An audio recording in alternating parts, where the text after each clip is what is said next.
ଦିନେ ସକାଳୁ ସକାଳୁ ହରିମଉସା ନନ୍ଦୁ ଭାଇଙ୍କୁ ଧରି ଆମ ଘରେ ହାଜର। ବେଡ଼ସିଟ୍କୁ ପିଣ୍ଡାରେ ଥୋଇ ବାପାଙ୍କୁ କହିଲେ, ଭାଇ ଆଉ ପାରିଲିନି। ମୋର ସବୁ ବିଦ୍ୟାବୁଦ୍ଧି ହାର ମାନିଗଲା।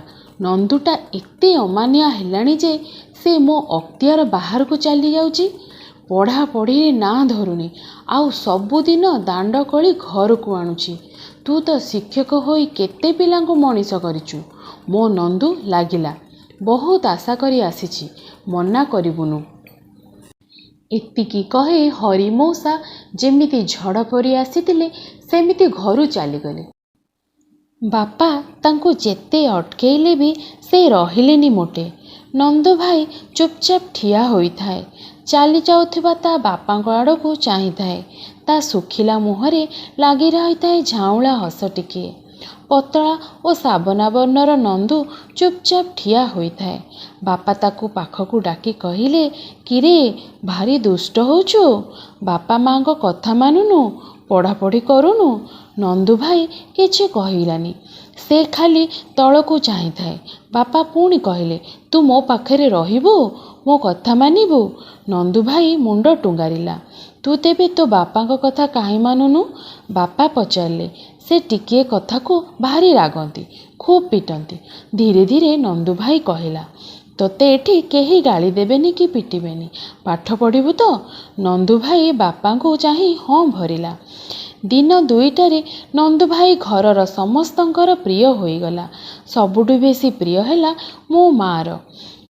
ମାଆର ପୂଜା ପାଇଁ ସେ ଅନ୍ଧାରରୁ ଉଠି କେତେ ପ୍ରକାରର ଫୁଲ ଆଣିଦିଏ। କହିଲା ମାତ୍ରେ ଆଖି ପିଛୁଳାକେ ବଜାରରୁ ଜିନିଷ କିଣି ଆଣେ। ମୋର 3ଟି କ୍ଲାସ୍ ଉପରେ ସେ ପଢ଼ୁଥିଲା, କିନ୍ତୁ ମୋର ସେ ଭାରି ସାଙ୍ଗ। ମୋ ପାଇଁ ଗୁଡ଼ି ତିଆରି କରିଦିଏ, ବଂଶୀ ଖଡ଼ା ତିଆରି କରିଦିଏ। ବଣି ଛୁଆ କେଉଁ ବସାରେ ଅଛି ଦେଖାଇ ଦିଏ। କହେ, 2 ଦିନରେ ତୋତେ ସାଇକେଲ ଚଢ଼ା ଶିଖାଇଦେବି। ସେ ସବୁ କାମରେ ପାରଙ୍ଗମ, ମାତ୍ର ପଢ଼ାପଢ଼ି ବେଳକୁ ମଠୁଆ। ବାଧ୍ୟ ହୋଇ ପଢ଼ିବ ସେ। ବାପା ଯେ ପର୍ଯ୍ୟନ୍ତ ଘରେ ଅଛନ୍ତି ସେ ବହି ଧରି ବସିଥାଏ। ବାପା ଘରୁ ବାହାରିଲେ ତ ତା ବହି ଖାତା ବନ୍ଦ ହେଲା। ମୁଁ ପଚାରେ, ନନ୍ଦୁ ଭାଇ ତୁ ରଚନା ଲେଖିଲୁ? ଆଜି ପରା ସାର୍ ଦେଖିବେ କହିଛନ୍ତି। ସେ କଅଁଳେଇ କହେ, ତୁ ତ ଭଲ ଲେଖିଛୁ, ତୋ ପାଖରୁ ଲେଖିନେବି। ଆଗ ଦେଖି ଆସେ ସେ ବଣି ଛୁଆଟା କେତେ ବଡ଼ ହେଲାଣି। ମୁଁ କିଛି କହେନି। ଏହିପରି ଦିନ କଟୁଥାଏ। ନନ୍ଦୁ ଭାଇ ଆମ ଘରର ଜଣେ ହୋଇ ରହିଯାଇଥାଏ। ଆମ ଘରକୁ ଆସିଲା ପରେ ତାର ଗୋଟିଏ ନୂଆ ଗୁଣ ବାହାରିଲା। ସେ ଲୁଚି ଲୁଚି ସିନେମା ଦେଖିବାକୁ ଗଲା। ବାପାଙ୍କୁ ନ କହିବାକୁ ମୋତେ କହିଲା। ଲୋଭ ଦେଖାଇଲା, ପୁଣି ଡରାଇଲା ବି। ଥରେ ଦୁଇଥର ବାପାଙ୍କ ହାତରେ ଧରା ପଡ଼ି ଗାଳି ବି ଶୁଣିଲା, କିନ୍ତୁ ତା ସିନେମା ଦେଖା କମିଲାନି। ନୂଆ ନୂଆ ଉପାୟରେ ବାପାଙ୍କୁ ଠକିବାକୁ ଲାଗିଲା। ଶେଷରେ ବାପା ତାକୁ ଜଗିଲେ। ସେ ଶୋଇବା ପରେ ତା କୋଠରୀକୁ ଯାଇ ସେ ଅଛି କି ନାହିଁ ଦେଖିଲେ। ଦିନେ ଦିନେ ସିନେମା ହଲ୍ରୁ ତାକୁ ଧରି ଆଣିଲେ। ସବୁଥର କହେ, ଆଉ ଏପରି ଭୁଲ କରିବିନି, କିନ୍ତୁ କିଛି ଦିନ ପରେ ଯେଉଁ କଥାକୁ ସେଇ କଥା। ପରୀକ୍ଷା ଅଳ୍ପ ଦିନ ଥାଏ। ବାପା ନନ୍ଦୁ ଭାଇକୁ ଭଲ କରି ପଢ଼ାପଢ଼ି କରିବାକୁ ତାଗିଦ କଲେ। ବେଶୀ ବେଶୀ ପଢ଼ା ଦେଲେ। ସିନେମା ଗଲେ ମାଡ଼ ଖାଇବୁ ବୋଲି କହିଲେ। ନନ୍ଦୁ ଭାଇ ବି ପଢ଼ାପଢ଼ିରେ ମନ ଦେଲା। ସିନେମା ଗଲାନି। ସେ ବଦଳି ଗଲାଣି ଭାବି ବାପା ବି ତାକୁ ଆଉ ଏତେ ଜଗିଲେନି। ଗୋଟିଏ ଭଲ ସିନେମା ଆସିଥାଏ ଠିକ୍ ପରୀକ୍ଷା ଆଗରୁ। ସେଦିନ ପଢ଼ାପଢ଼ି ସାରି ନନ୍ଦୁ ଭାଇ ଶୋଇବାକୁ ଗଲା। ମଶାରୀ ପକାଇ ଆଲୁଅ ଲିଭାଇ ଶୋଇ ପଡ଼ିଲା। ଆଜି ଏତେ ଆଗରୁ ଶୋଇପଡ଼ୁଛି ଶୁଣି ବାପାଙ୍କର ସନ୍ଦେହ ହେଲା। ସେ ଧୀରେ ଧୀରେ ତା ଘର କବାଟ ଖୋଲି ଦେଖିଲେ ଯେ ନନ୍ଦୁ ଭାଇ ମଶାରୀ ପକାଇ ଶୋଇଛି। ସେ ତା ଗାମୁଛାକୁ ଗୁଡ଼ାଇ ମୁଣ୍ଡ ପରି ଗୋଲା କରି ମଶାରୀକୁ ଠେସି ରଖିଛି। ବାହାରୁ ଯେମିତି ଠିକ୍ ଶୋଇବା ବାଲାର ମୁଣ୍ଡ ପରି ଦିଶିବ। ବାପାଙ୍କୁ ଭୀଷଣ ରାଗ ମାଡ଼ିଲା। ମୁଖ୍ୟ ରାସ୍ତାରେ ନ ଯାଇ ସେ ସିଧା ଆମ ଘର ପାଖରୁ ଥିବା ବାଟଚଲା ବୁଦିବୁଦିକିଆ ରାସ୍ତାରେ ଚାଲିଲେ ସିନେମା ହଲ୍।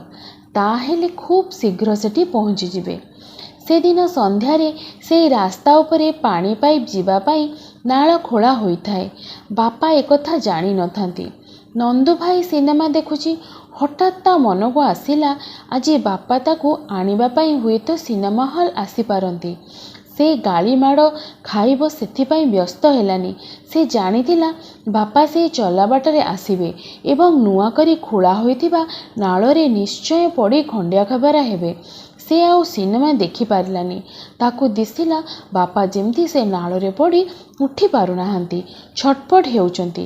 ସେ ସିନେମା ହଲ୍ରୁ ବାହାରି ଏକା ନିଶ୍ୱାସରେ ସେଇ ନାଳ ଆଡ଼କୁ ଧାଇଁଲା। ଅନ୍ଧାରରେ ପାଟି କରୁଥାଏ, ମଉସା ଆଗରେ ନାଳ, ଆସନ୍ତୁନି ପଡ଼ିଯିବେ। ନନ୍ଦୁ ଭାଇ ନାଳ ପାଖରେ ପହଞ୍ଚିଲା ବେଳକୁ ବାପା ବି ନାଳ ପାଖାପାଖି ପହଞ୍ଚି ଯାଇଥିଲେ। ଆଉ ଅଳ୍ପକେ ପଡ଼ିଯାଇଥାନ୍ତେ। ନନ୍ଦୁ ଭାଇ ତାଙ୍କୁ ଧରିନେଲା। ନନ୍ଦୁ ଭାଇ ବାପାଙ୍କୁ ଧରିଥାଏ, କାନ୍ଦି କାନ୍ଦି କହୁଥାଏ, ମଉସା ମୁଁ କେବେ ଲୁଚି କରି ଆଉ ସିନେମା ଆସିବିନି। ମୁଁ ତୁମ କଥା ମାନିବି, ଭଲ ପଢ଼ିବି। ମୋ ଦୋଷ ପାଇଁ ମୋତେ ମାର, ବାପାଙ୍କଠୁ ବି ବେଶୀ ମାର। ବାପା ନନ୍ଦୁ ଭାଇର ମୁଣ୍ଡକୁ ଆଉଁସି ଦେଲେ, କହିଲେ, କିଏ ମୋ ନନ୍ଦୁକୁ ଦୁଷ୍ଟ ବୋଲି କହୁଛି? ସେହି ଘଟଣା ପରଠୁ ନନ୍ଦୁ ଭାଇ ଆଉ ଲୁଚିକରି ସିନେମା ହଲ୍ ଯାଏନି। ମନ ଦେଇ ପାଠ ପଢ଼ିବାକୁ ଚେଷ୍ଟା କଲା, ଆଉ ଭଲ ନମ୍ବରରେ ପାସ୍ ମଧ୍ୟ କଲା। ପରୀକ୍ଷା ରେଜଲ୍ଟ ଶୁଣି ହରି ମଉସା ଆସି ସେଦିନ ନନ୍ଦୁ ଭାଇକୁ ବହୁତ ଗେହ୍ଲା କଲେ, ବହୁତ ଖୁସି ହେଲେ। ବାପାଙ୍କୁ ଖାଲି କହୁଥାନ୍ତି, ଭାଇ ତୁମକୁ ବହୁତ ବହୁତ ଧନ୍ୟବାଦ। ଆଉ ଧନ୍ୟବାଦ ଦଉ ଦଉ ତାଙ୍କ ଆଖି ଲୁହରେ ଭରି ଯାଉଥାଏ। ବାପା ହରି ମଉସାଙ୍କୁ କୁଣ୍ଢାଇ ପକାଇ କହୁଥାନ୍ତି, ଆଉ ମୋ ନନ୍ଦୁକୁ ଦୁଷ୍ଟ ବୋଲି କହିବନି, ସେ ବହୁତ ଭଲ ପିଲା। ମୋ ଗପଟି ତ ସରିଲା, ରହୁଛି, ଧନ୍ୟବାଦ।